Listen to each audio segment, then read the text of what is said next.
You wanted badly to play for the U.S. in the Olympics in Salt Lake City in '02, but you weren't picked. You were, though, picked for the World Cup team in '04, and then the Olympic team in Turin a year ago. In fact, a year ago today, you'd been playing in Turin, right? Yeah, I mean, it was a chance of a lifetime for me. I thought maybe it was over, and to get an opportunity to play for your country, it was just a great experience. I mean, I remember watching 1980, the U.S. team. That was one of the things that made me love hockey. So for me to be able to go and put that jersey on and how could it not to you? Because you grew up in Potsdam, which is not that far from Lake Placid. So you were faced with Olympic memories daily, certainly when you went to high school. Oh yeah, well, people, every time I walk in the rink, that game's playing. That Russian game is playing, and you just feel it.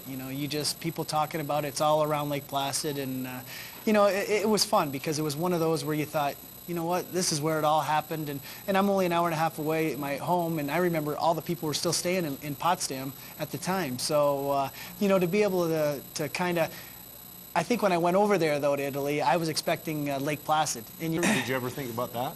I looked at, there was some discussion about it, the 67s had my rights, and I kind of threw it around, but I just said, you know what, I think, the one thing for me was to go to play to Clarkson. I mean, ever since I was a little kid, I thought that's what I really wanted to do, and so I just went to Northwood to get a little bit more exposure, and then end up going right back to Clarkson. Just one more thing we want to get in here, Craig, and that's your website. We're not in the business of promoting websites here, but yours is intriguing because it looks like you're real hands-on with it. You post a lot of pictures, you answer a lot of messages from fans. How much time do you spend at it? And as you answer this, we're going to look at one intriguing picture of the far-out hairstyle for you. We'll get to that. Oh, no. Oh, yeah. That was, nice. You know what? That was Mark Bergevin. Mark Bergevin talked me into it. He wanted to dye his hair blonde, but no one else would do it with him. So he said, okay, for the playoffs, we got to dye our hair blonde. And that was, we had a great team, and it didn't work. You didn't like that? I'll never do it again. That was bad. It's like my haircut. Well, we were there for about 4 hours. I'm like, what's going on? I'm like, it's white.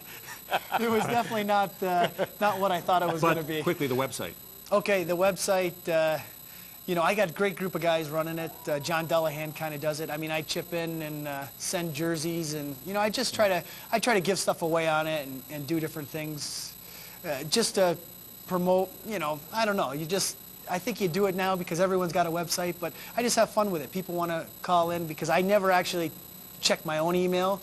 He calls me, says, okay, we got a few things, let's run through it, and then we go from there. Well, you're staying in touch with the fans, and that's a wonderful thing. Craig Conroy, the Calgary Flames, our guest on After Hours. A half an hour can fly when you got somebody as engaging as this next to us. Take a moment now to look at some key plays from tonight's Hockey Night in Canada broadcast in what we call the last shift.